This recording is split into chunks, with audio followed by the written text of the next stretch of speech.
the World Trade Center. It's a horrible, horrible situation, and all that I can tell them is that every resource that we have is attempting to rescue as many people as possible, and the end result is going to be some horrendous number of lives lost. I don't think we know yet, but right now we have to just focus on saving as many people as possible. Can you give us a sense of if there is in fact some system being implemented, what that system is, and where people are being taken? People are triaging. People are being taken to every area hospital possible, even virtually within minutes. I drove down right past St. Vincent's Hospital, and I could see them actually on the street ready to take people, and that was within minutes of the first airplane hitting the World Trade Center. So the hospitals are ready. We'll be moving them to all different area hospitals, triaging them. The main thing is having those streets open so that we can get people in and out of the southern part of Manhattan as quickly as possible, so that we can move them, to hospitals all over the city. And Mayor Giuliani, we'll let you in place. They're doing it. We just need the cooperation of people in getting out of there. We'll let you get back to the operations there, and we do appreciate you taking the time for us here. Once again, the only thing to do now is to remain calm and try to assist in the rescue effort. Thank you. Now let's pray. That's New York's Mayor Rudy Giuliani talking to a CNN affiliate New York One here, saying that clearly there's going to be tremendous number of lives lost on these attacks here in New York, urging people to stay calm and to leave the area calmly. The area is in the southern part of Manhattan, way down on the tip of Manhattan Island. The mayor urging people to calmly move north. CNN's Jamie McIntyre is at the Pentagon. Jamie, why don't you start, if you can, at the beginning here as we try and put some order to all of this. What happened? Well, let me just describe the scene that we have here, and I'll back up a little bit. But right now I'm looking at the charred facade of the Pentagon, a huge gaping hole on the side where the Pentagon heliport is located, the side that faces Arlington Cemetery. In front of me is a long line of rescue personnel with backboards. They're just waiting for victims to be brought out so they can rush them to nearby medical facilities. I see a few victims being treated on the grass outside the Pentagon. Firefighters continue to pour streams of water onto the side of the building, and a huge black cloud of smoke continues to billow out. It is a scene of utter destruction here. I'm sure it pales in comparison to the World Trade Center, but I've never seen anything like this myself in the history of the Pentagon. There's been nothing like this. Again, a huge gaping hole. You can see the exposed 5 floors of the Pentagon. Offices just ripped apart. Our report is that an aircraft of some kind, and at least one witness identified it as a civilian aircraft, hit the side of the building shortly after the incident in the World Trade Center this morning. People who were in their offices nearby reported hearing a huge explosion, seeing shards of shrapnel come by their window. The entire Pentagon has been evacuated. Short time after this attack, there were urgent announcements made over the loudspeaker telling people to quickly get away from the building because they had reports of a second plane heading this way just 2 minutes away.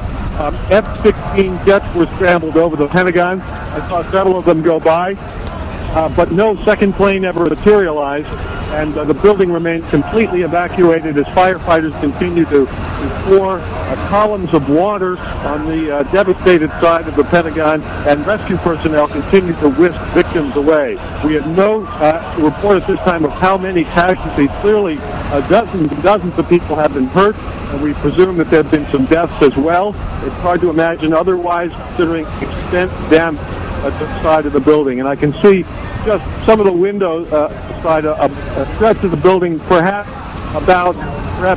40 or 50 feet wide. Just looks like it has collapsed under the weight of the impact. Aaron? Jamie, thank you.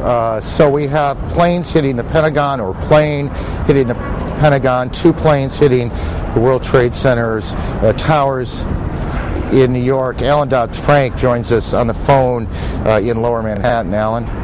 Aaron, just 2 or 3 minutes ago, there was yet another collapse or explosion. I'm now out of sight. A Good Samaritan has taken me in on Duane Street. But at 11:15, there was another collapse or explosion following the 10:30 collapse of the second tower. And a firefighter who rushed by estimated that 50 stories went down. The street filled with smoke. It was like a forest fire roaring down a canyon. Now, as I think Patty Sabga and others have told you, all of Manhattan is covered, downtown Manhattan is covered with thick white ash and building material. The ambulances have been coming now from as far as Long Island. All the rescue workers are being equipped with gas or face filter masks. And firefighters have been arriving even by pickup truck. Otherwise, the streets are now deserted. Alan, thank you. Alan Dodd-Frank in Manhattan. A little more on this plane crash, which is the fourth incident, if you will. There was the plane crash at the Pentagon, crashing into the Pentagon. There were the two planes that hit the World Trade Center here in New York.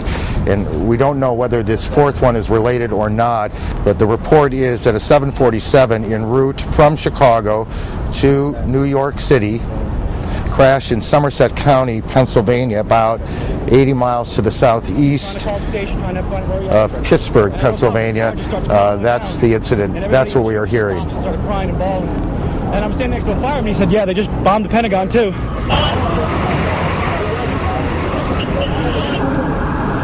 Our colleague, Jeff Green, well, we have a little more sound here from witnesses. I went to fire alarm company. The doorman goes to me, wow, I never seen a plane flying so low. And we looked out at it, and all of a sudden, boom, it seemed like it wasn't even real. And we came running over here closer to the place, and all of a sudden we saw the other explosion. I don't know. Get down! Get down! What's happening? She's right from the explosion!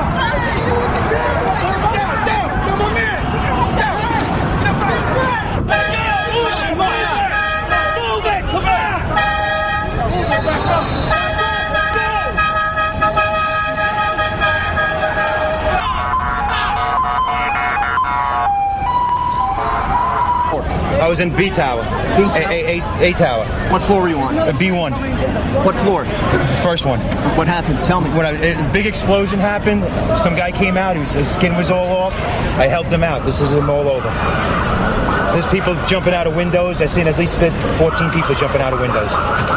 It's horrific. I can't believe this is happening. Anything else that you saw? Were you there for the second hit by the plane? About 10 minutes later, the second building went off. Did you see it? Yes, I saw it. It just blew up. A big explosion. People started running. It was just chaos everywhere.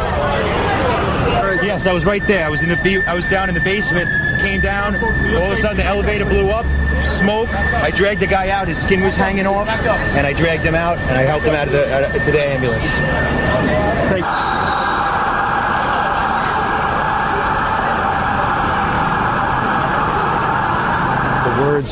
The words of some of the witnesses here in Manhattan this morning, and the pictures of what will, I suspect, before this is over, go down as one of the most horrific days in our lifetime. We're joined by our colleague, CNN's Jeff Greenfield. Aaron, you know what? In 1993, when terrorists bombed the World Trade Center, their plan was to knock one of the towers into the other, bringing them both down. That disaster was averted, and bad as that was, in a sense, America was lucky. Another terrorist attack in the planning was interrupted to blow up the Lincoln Tunnel and submerge dozens, maybe hundreds of people. At the eve of the millennium, a suspected terrorist, was intercepted, you remember, at the Canadian border on his way to Seattle. And I know that not so long ago, former President Clinton, in a private talk to a group, ruminated on how lucky the United States has been over the years with the combination of luck and the skill of anti-terrorist people, to avoid such things. What we are seeing now is nothing less than the worst nightmare that one could imagine come to life, probably worse than anyone could have imagined. You may remember that Tom Clancy wrote a novel that ends with a terrorist hijacker crashing into the Capitol. The worst act of terrorist violence on American soil, the Oklahoma City bombing, killed fewer than 200 people. All we know today is that tens of thousands of people worked in that complex that has been destroyed. And I hate to say it this way, but this may be the day that America's luck ran out. Well, it is hard, isn't it? I mean, you look out here, and you see the Statue of Liberty to the right, and these buildings off to the left. The attacks on Washington We don't know a lot about who's behind this or what this is all about, but the symbolism of these attacks is extraordinary.